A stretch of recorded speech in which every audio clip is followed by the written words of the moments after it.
Now, from Hollywood, romance.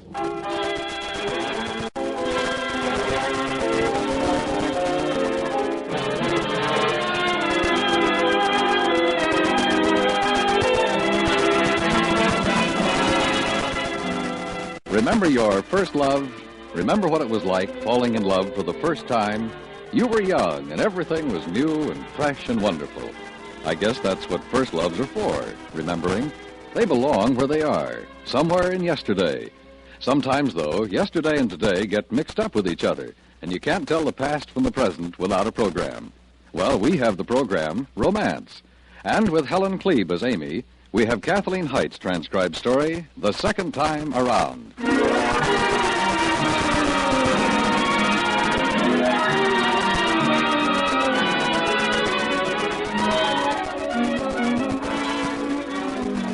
I really think it's one of the nicest times in a girl's life, the spring of her senior year in high school. And watching my daughter experience it has been very close to reliving that wonderfully young time again. I'm sure you remember. Just to be 18 in the spring was enough. But to be 18 in the spring and to be a senior, too, well, the magic is almost unbearable. I live in this block, about halfway down. Yeah, I know. It's the white one with the stone trim. And it's got a hedge in front of it. Well, you know where I live? Yeah. Oh, well, that's perfectly amazing. Fred Peters, remember him? He used to have this paper route. Sometimes I'd help him deliver up through here. Oh, but that's not been for a long time. I mean, I do remember when Fred had it. I was just a kid then. 15, I guess. You used to wear your hair different then. I did. Oh, but that was such a long time ago. Yeah. It's sure funny. What is? How you know somebody a real long time, only you don't know them at all. Yeah, I guess it is. I'd never really thought about it much, but I guess it's true. Well, you take you, for instance. You've been in my classes off and on ever since grade school. And I've known who you were and all that. But I don't really know you. No? No, you don't really. I always thought you were sort of square, you know? Well, my goodness. I don't think that's very complimentary. I just never looked at you and thought you'd be a lot of fun or anything. And now I think maybe you are. Well, of course, I'm no real judge, but I don't think I'm exactly dull. No, you're not. I was certainly surprised when Miss Turnbull said that you were going to be the boys' chairman of the dance and that we should work together on it. I don't think you've ever been on a class committee before, have you? Nobody ever asked me before. Oh, I guess that would make a difference. To me, it would. You want to come in and talk about plans?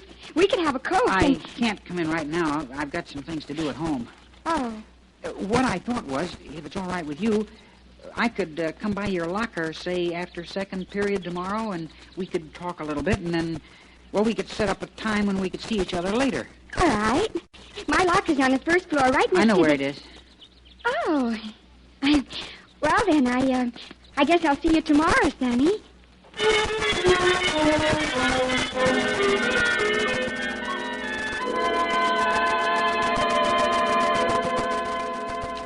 And it's just perfectly amazing to me, the way that he knew where I lived, where my locker was, and all those things about me. And my goodness, I've hardly ever even thought about him. Gene's been made girls' chairman of the senior dance, Carl. Yeah, that's fine, honey. I remember he was so short when we were sophomores. I honestly don't believe that he was as tall as I was. And then all of a sudden, that summer, he just shot up. Gee whiz, he's about 6'2" or 3 now, I guess. Who is? I don't think he has a name, but he's boys' chairman of the senior dance. Hey, will you pass this off, please, Jeannie? When we were in grade school and junior high, his hair was so nice and curly. But now he keeps it real short and crisp in a crew cut, and you can't really tell it's curly. You just have to know it. How about the salt? And he blocks just beautifully. He what? Blocks. Remember, Daddy? You said so yourself. Well, I don't remember saying anything but pass the salt. Here, dear. Oh, thank you. Well, of course you said it, Daddy. Last fall in the Newton game, remember? He was playing end, and when Corky Steinheimer got loose on that beautiful run that won the game for us, you said it was Sonny's block that made the whole thing possible. Oh, yeah, I do remember now. Sonny. Is that his name? That's what people call him. His real name is George. George Stevens, Jr. George Stevens, Jr. You see, Amy, he does have a name after him. What's his father's name? Oh, Mr. Stevens, I guess. You don't suppose his father's George Stevens? Well, it sounds very reasonable to me. If a boy's name is George Stevens, Jr., his father's name might very well be George Stevens, Sr. Instead, it's George Stevens. You know, I don't think he's ever had any special girlfriend or anything like that. I mean, he just doesn't seem interested. Oh, but I've seen him at dances. He's a real neat dancer. That is, he looks like he is. Just real neat. No, I'm not surprised. His father was a beautiful dancer. Oh, my gosh. Do you know his parents? Know them? Why, you're a mother. Oh, Dunham, don't you say a word. Well, I will say a word. Several of them. Just never mind Well, what's now. the matter with everyone? I just asked a simple question. I know, dear, and I'm sure your father has a very simple answer for you. George Stevens is a very simple answer, all by himself. Carl? Wouldn't you know that little tub would grow himself a big, strapping son and call him Sonny? Daddy, I think that's a terrible thing to say. Indeed it is, Jean. But try to ignore your father's reaction to Mr. Stevens. To tell you the truth, he's always been a little bit jealous of him. Jealous? Of George Stevens? Oh, that will be the day, believe me. That will be the day.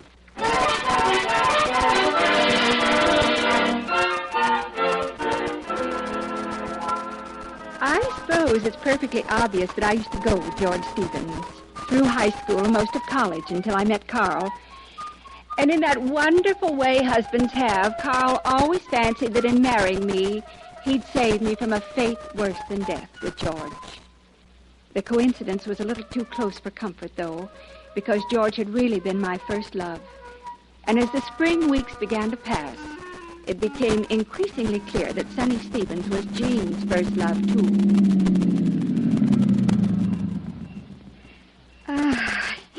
Oh, it was just a lovely evening, Sonny. Just lovely. You don't have to go in yet, do you? Oh, and not for a little while, I guess. That's good. Jean? Hmm? How do you feel about other guys? Other guys? I mean, about seeing them, having dates with them. Oh, I don't know. I haven't really had any dates with anyone since you. I just don't like to think about anybody else. And you. You don't have anything to worry about, Sonny. Is that the way you want it? I mean, no other guys, just me? Well, if that's the way you want it. I can't think about anything else. Yesterday, I saw you walk into chemistry lab with Corky. All of a sudden, I wanted to beat him up. Really? Yeah, and it's crazy, because I like Corky. Oh, you and Sally came into study hall together this afternoon, and you were laughing at some little private joke so much that I couldn't even catch your eye. I don't even remember what it was about. I just stared at my French book all hour, and it might as well have been Greek for all the sense it made. The way I figure, it wouldn't matter who we saw at school or walked to class with or anything, if we both knew it didn't mean anything. It wouldn't matter at all then. Maybe you ought to have this. Oh, Sonny, your signet ring. That way, everybody would know what we know. Oh, I'd love to wear it, but I don't know what the folks would say. I know what my folks will say. They'll think I'm crazy. I just got that ring for Christmas. Oh, Sonny, maybe we shouldn't. I want you to have it. I want you, too. Jeannie, I...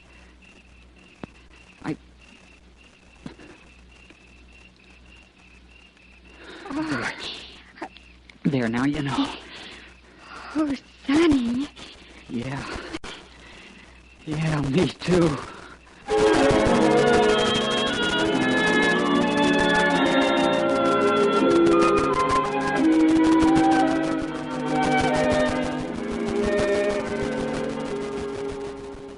I'm not trying to rush things, Carl. I just think it would be a good idea for us to have the Stevens over for dinner. We don't all have to go steady, do we? Oh, it would be a nice gesture, that's all. We haven't seen them in years. I'm not even sure I'd even know Mary if I saw her. Why not? It's been a long time, and most of us have changed with the years. She might be heavier or gray, or you know how people change. Mary Stevens looks the same today as she did 15 years ago. Oh, don't be silly, Carl. She looks just the same. I see her at the club every so often. She's a great golfer, you know. No, I didn't know. Yeah, shoots in the middle 80s most of the time. She's still tall, dark, slender. Heck of a good-looking girl. Woman. Whatever she is, don't go getting any picture in your mind that Mary Stevens is deteriorating like her old man. Because she isn't. Oh, I imagine George has retained his youth quite well. His youth, maybe, but not his hair. Oh, now, he's not bald. I know he isn't. No, he isn't bald. He must have 8 or 10 hairs, and he combs them the long way of his head, back to front. Looks like a short, fat zebra. Oh, you just got to say something unkind about George, don't you? It still rankles, doesn't it, that I used to go with him, that he's become so successful. It still bothers you, doesn't it? You know, honey, I think maybe we should have them for dinner. I think maybe you owe it to yourself to see your old dream boat again. But don't worry, I'm going to. That's a good idea. I always wanted to know Mary better.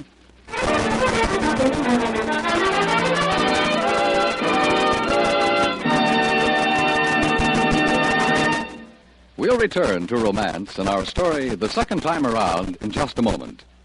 This is the 27th Annual National Hearing Week.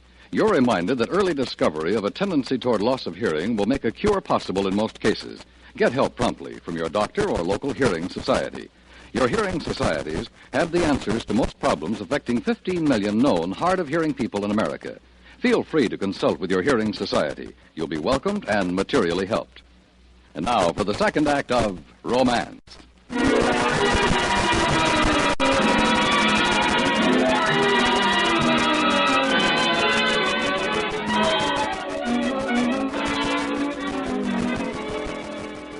You would have thought I'd never given a small dinner party before.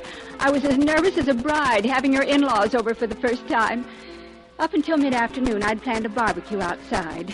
But ominous-looking clouds began to gather, and almost at the last minute, I moved everything back indoors.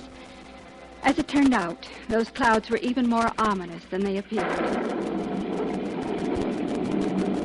It's rotten luck, Amy, just when you had everything fixed tonight. Well, we'll be cozy enough in the den now that you got the fire going. Maybe it'll take the edge off things, sort of break the ice. At least we'll have something to talk about. Anything I can do? Oh, no. I've checked the list at least 20 times. I'm sure we've done everything. They're not coming. I know they're not coming. Now take it easy, honey. Hello? What?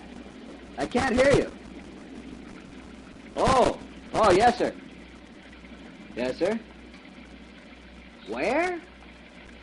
Oh, but look, Mr. Hennessy, Yes, sir. Yes, sir, in about an hour. Yes, Mr. Hennessy. Bye. What's wrong, Carl? Oh, honey, that was Mr. Hennessy. He's in Plant City. Well? His car's piled in the ditch near there. I gotta go get him. Oh, Carl, why you and now? You know the boss. It's his wedding anniversary. We've had a devil of a storm out there, I guess. Amy, I'm sorry. I don't want to go. Oh, I know, and I don't want you to go. It's all right, honey. Miss Stevens will understand. And look, you'll have a nice party. I know you will.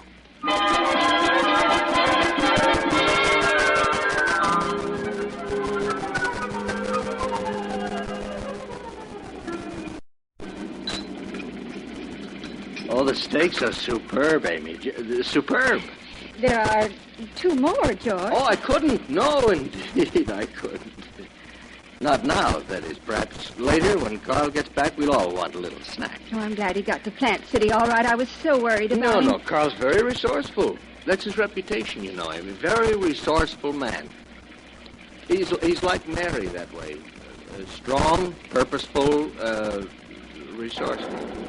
I was looking forward to seeing Mary again. Oh, and she you. Yes, indeed. Oh, if the weather hadn't gone bluey the way it did, she'd have been back from her mother's hours ago. Well, for all we know, we might as well be the last 2 people on Earth tonight, George. Huh? Carl's in Plant City. Mary's at her mother's in Newton. Jean's spending the night with Sally. Where's Sonny? Oh, Sonny's home. Mary had dinner already for him, thinking, of course, that she'd be taking hers here. I hope you're not too disappointed, Amy. Well, no. I had planned it a little differently, but I'll get through it. Oh, of course you will. Oh, Amy, I wonder, do you mind a cigar? Oh, go right ahead. Oh, thank you. Mary hates cigars, you know. It sounds silly, but she says it's the sound of the cigars that she minds. The sound. Can you imagine her? Mary's always been very humorous. Great wit, lightning wit. Carl smokes a pipe. Well, that's just the difference in taste. I always say a pipe is too much work. All that puffing, lighting, relighting. Oh, yeah, it's too much work.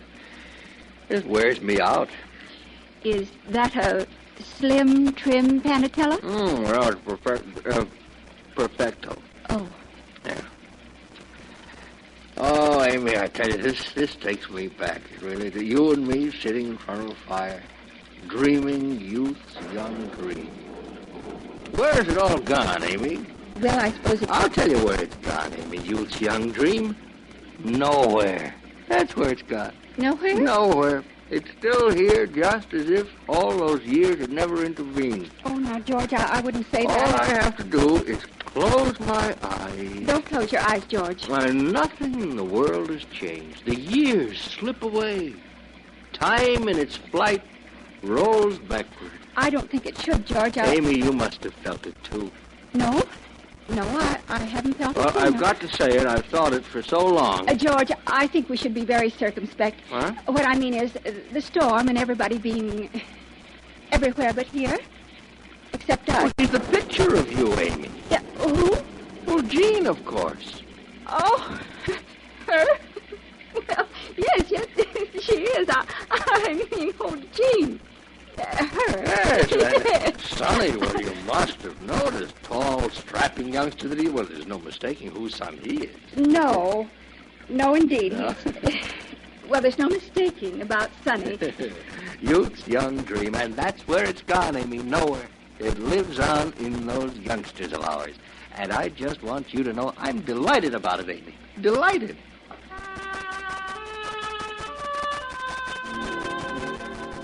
The storm passed, or should I say the storms passed. At any rate, everyone weathered them quite well. I must say I was inordinately glad to see Carl when he dripped in about midnight. After that, Mary Stevens and I exchanged pleasantries on the phone a time or two, and once she even dropped by for coffee. But it became more and more obvious that Jean and Sonny were really the only ones who were going steady. And that was all right, until it wasn't. No. We'll just keep calm about it, Amy. There's no sense imagining things and getting all worked up about it. I'm not worked up. I'm just concerned. They took the car at 3 this afternoon.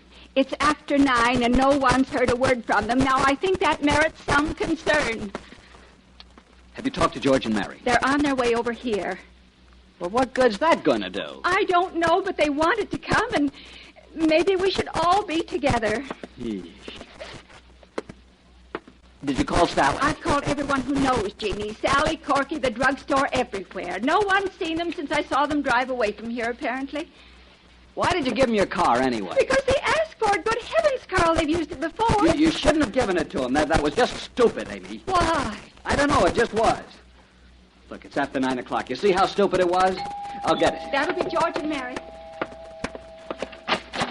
Hello, Carl. Dunham? Hi. Come on in. Amy's all upset. I'm trying to calm her down. Carl, I'm not upset. I'm just concerned. Of course you are, Amy. We all are. Now, then, there's just no sense getting flighty or hysterical about this. I say stay calm and stay cool. I'm going to call the police. Sit down, George. Oh, all right. Well, we're all met. What are we going to do about it? Well, it isn't really late. I don't think we should jump to any conclusions. It isn't the hour, Mary. It's how long you've been gone without getting in touch with us. It isn't like Jeannie to skip dinner at home without calling us. Well, that's true. Sonny's awfully good about calling us, too. We've called his whole crowd. We've called everyone he knows, and no one's seen or heard of them. I don't know. Easy does it now, George. We've called everyone, too. They seem like such sensible kids. You don't think they'd have stolen away to get Married? Well, it was just an idea. Oh, no. No, I I'll don't break think his Jeannie... neck if he's pulled a stunt. You'll break whose neck? It's all been the work of that daughter of yours. She's pushed him into it. Now, just a minute. Whatever gave you an idea like that? Oh, well, I'll tell you whatever gave me an idea. She's your daughter, that's what. Doesn't take much remembering on my part to go back to that night that you had me clear out to Plant City before I knew what was going on. I had you clear to Plant City. All right, That's all right. very funny, I'm sure. Okay, quiet you. Well, Wait a minute. Wasn't that a car door? I'll go look. Jeannie! Oh, hi, Daddy. Evening, Mr. Dunn. Sonny Stevens, where have Be you... quiet, George. Hello, son. Hi, Mom. Oh, my goodness, everyone's here. Jeannie, dear, are you all right? Oh, my goodness, Mother, of course I'm all right. Well, if everyone else is tongue-tied, I'll ask them. Where in heaven's name have you been? To Newton. To Newton? What on earth for? To see Grandma. Mother? My mother? Yeah. Jeannie had never met her. So you just took off at 3 this afternoon and drove to Newton? Oh, no, Mother. We went to the library first, and we both got to studying so hard, before we knew it, it was after 6. Well, when you found out, why didn't you call us? Oh, we tried, Mr. Dunham, here and at home. Your lines were busy the longest time. Yes, and that's when we decided to leave the notes. Notes? What notes? Oh, my goodness. There's one on the hall table at your house, Mrs. Stevens. I guess you were at the club. Oh, I guess I was. And I stuck one in your evening paper, Mr. Dunham. Well, gosh, didn't you see it? I haven't had a chance to see the paper. Well, at least you knew that we were together. We knew you wouldn't be worried or anything, didn't we, Sonny? Yeah. We were just saying to Grandma how great it was to have parents like you, who trust us, you know? Oh. Yes. How about some coffee, Amy? Oh, I think that would be a wonderful idea, Mary. George, you come along with me. I know where there's something stronger.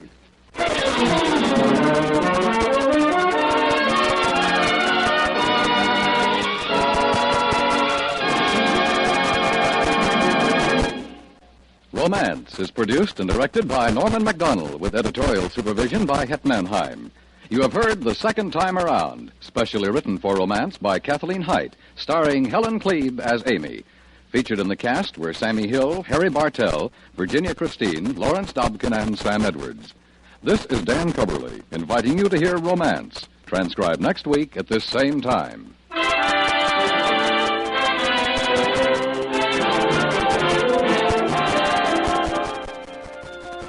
A hard-boiled manager who handles great big wrestlers like they were toy dolls is toyed with by a doll himself, discovering he's not so tough when his opponent's a pretty girl.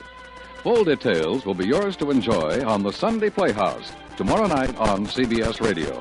A fine play and fine performances combined to make the Sunday Playhouse something special in weekend listening. Tomorrow and every Sunday night on most of these same stations.